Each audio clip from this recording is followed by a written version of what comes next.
সম্মানিত দর্শকবৃন্দ, বাংলাদেশী সেবা পার্টির পক্ষ থেকে আপনাদের সকলকে জানাই সালাম। রবের কিংডমে যত দুর্নীতিবাজ নেতা নেত্রী এবং কর্মী সমাজ রয়েছে, এদের থেকে আল্লাহ তাআলার কাছে আমি আশ্রয় চাই। কোরআন এবং 2020 সালের করোনা ভাইরাসের আযাব চায়নাতে এবং চায়নার আশেপাশের দেশগুলিতে। কোরআনের 23 নম্বর সূরা মুমিনুন এর 20 নম্বর আয়াতে আল্লাহ বলছেন, ওয়াশাজারাতান তাখরুজু মিন তুরি সাইনা আতাম্বুতু বিদ্দুনি ওয়াসিগিল লিল আকিলিন। চায়নার নামটি কোরআনে এইভাবে এসেছে। এই চায়নাতে একটি বৃক্ষ আল্লাহ তাআলা উৎপাদন করেন, যে বৃক্ষের কারণে ব্যঞ্জন তৈরি হয় এবং সেটি খেতে সুস্বাদু। এই আয়াতের দৃষ্টিতে গোটা বিশ্বে এই যে চাইনিজ রেস্টুরেন্ট থাকবে, এরও একটি প্রমাণ। এই চায়না, এখানে অসাজারাতান তাখরুজু মিন তুরি সাইনা, এই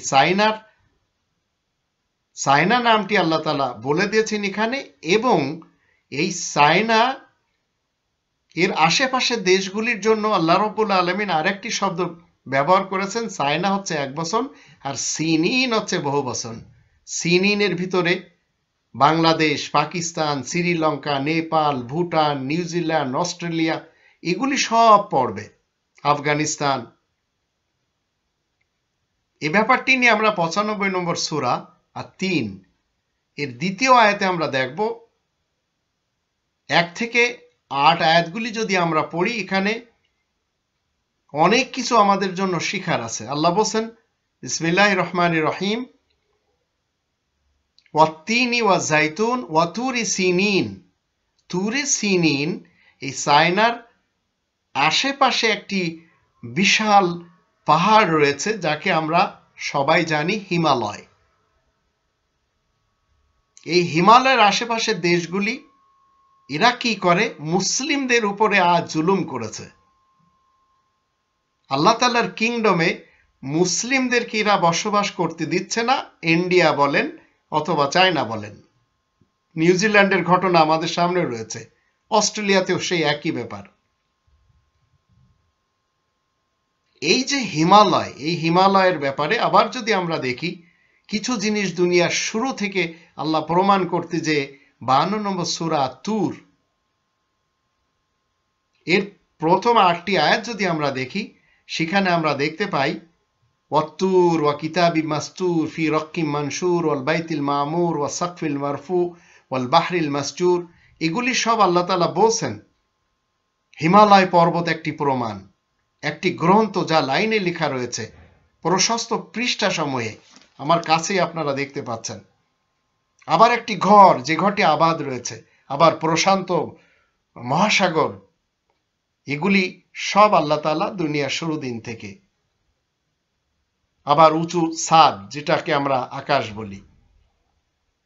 এরপরে আমরা 32 নম্বর সূরা আলিফ লাম মিম আস-সাজদা এর 23 থেকে 30 আয়াতগুলি আপনারা পড়ে নেবেন সুযোগ হলে। আমি এখানে বিশেষ একটি দুটি আয়াত পড়ে শোনাচ্ছি। এখানে আল্লাহ রাব্বুল আলামিন বলছেন 26 নম্বর আয়াতে, আওয়ালাম ইয়াহদি লাহুম কামা আহলাকনা মিন ক্বাবলিহিম মিনাল কুরুন ইয়ামশুনা ফি মাসাকিনিহিম ইন্না ফি যালিকা লাআয়াতিন আফালা ইয়াসমাউন। মানুষেরা কি দেখে না? মানুষের জন্য একই পথ প্রদর্শন করে না? ওদের আগে আমি কত সংখ্যা কমকে ধ্বংস করে দিয়েছি, যাদের বাসস্থানে এরা যাতায়াত করছে। নিশ্চয় এতে অনেক নিদর্শন মজুদ রয়েছে, ওরা কি শুনতে পাচ্ছে না? একটু চায়নার প্রাচীরের দিকে আমরা যদি যাই, তাহলে দেখতে পাচ্ছি সেখানে কত জালিম শাসকরা এসেছে। সেই জালিম শাসকের জুলুম থেকে বাঁচার জন্য এই প্রাচীর তৈরি করা হয়েছে জুলকারনাইন কর্তৃক। ঠিক একই কায়দায় ওহান শহরে যেভাবে মুসলমানদের নিয়ে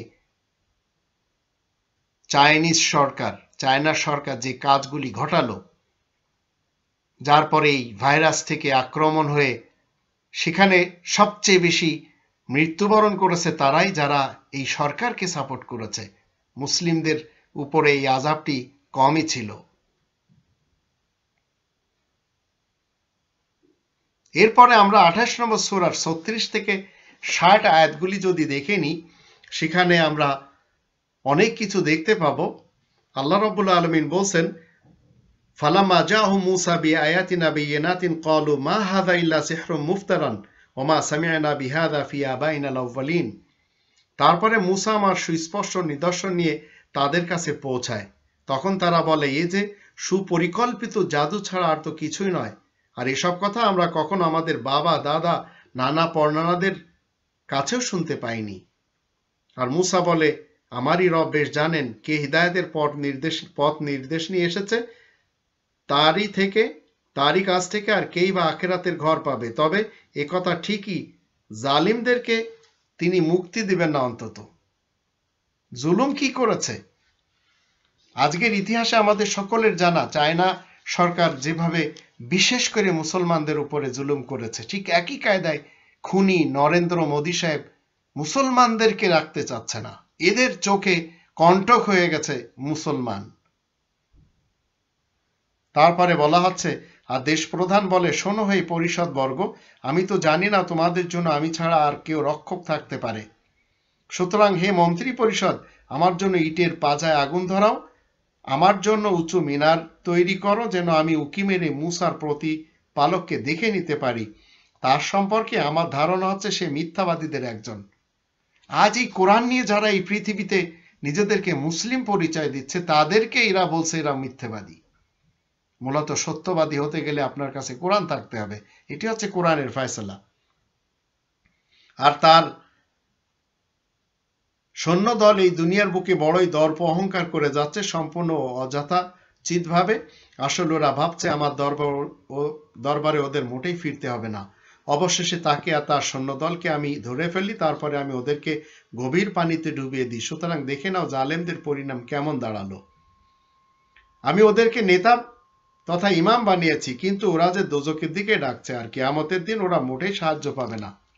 এইভাবে যদি আমরা 60 নম্বর আয়াত পর্যন্ত দেখি, অনেক কিছু দেখতে পাই।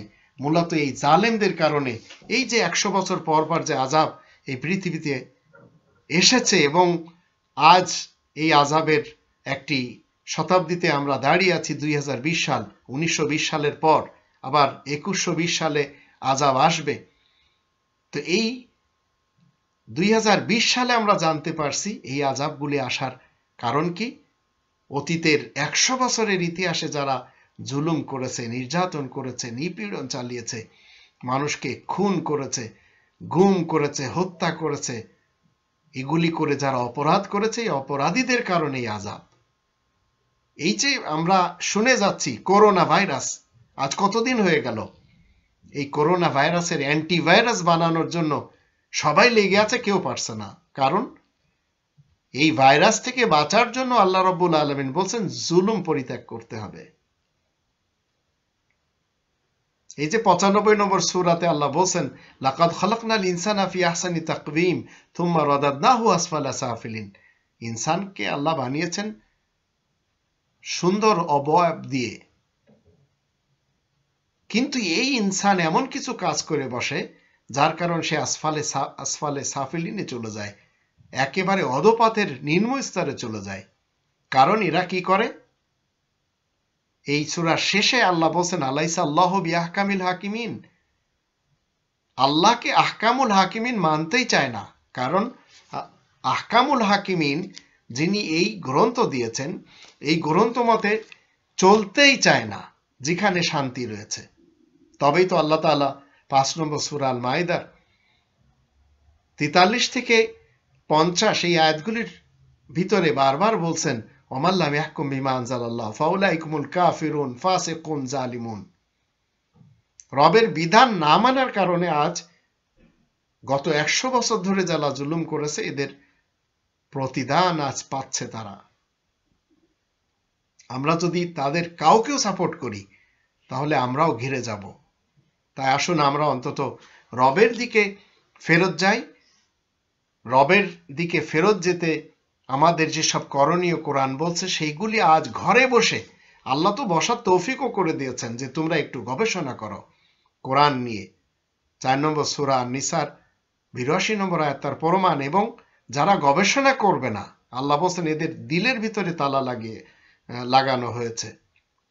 47 নম্বর সূরা মুহাম্মাদের 24 নম্বর আয়াত তার প্রমাণ। এই করোনা ভাইরাস যত বেশি আপনি খবর শুনবেন তত বেশি আপনার মস্তিষ্ক খারাপ হবে। যা শোনার আমরা তো শুনেই নিয়েছি। এখন আমাদের করণীয় কি? ঔষধ কেউ বানাচ্ছে না, কেউ বানাতে পারছেও না। আবার মৌলবীদের যে সমস্ত স্বপ্নে পাওয়া ওষুধগুলির পিছনে ছুটে দেখলো মানুষ, সেখানে তার কোনো কার্যকরী ফায়সালা তারা দিতে পারেনি এবং যারা তাদের পিছনে ছুটেছে তারা ফেরত এসেছে। আবার যারা হিন্দু মৌলবাদের পিছনে ছুটে গোবর খেয়েছে এবং গৌমূত্র পান করেছে, তারাও দেখেছে এতেও কোনো আরোগ্য নেই। আরোগ্যর জন্য আপনাকে এবং আমাকে করণীয় কাজগুলি কি আল্লাহ তাআলার দিকে ফেরত আসতে হবে। এর জন্য সদাকাত দিতে হবে, এর জন্য খুমুস দিতে হবে, এর জন্য মানুষের উপকারে আসতে হবে। তাহলে ওই ক্ষতির পরিবর্তে আল্লাহ রাব্বুল আলামিন আমাদের দিকে তার রহমতের দরজা খুলে দিবেন এবং আমরা বেঁচে যেতে পারবো। আর যাদেরকে তুলে নেওয়ার, তাদেরকে তো তিনি তুলে নিয়েছেন এবং নিচ্ছেন। রবের বিধিবিধান মেনে আজ দেখেন আমরা দেখতে পাচ্ছি সবাই বলছে হাত ধুতে, সবাই বলছে পবিত্রতা অর্জন করতে। কোরআন তো দুনিয়ার শুরু দিন থেকে বলে দিয়েছে। এই কোরআনের আমরা যদি 74 নম্বর সূরার প্রথম 5টি আয়াত পড়ি, সেখানে কি বলা হচ্ছে? তোমরা ওয়াররুজা ফাহজুর, সব ধরনের আবর্জনা থেকে দূরে থাকো।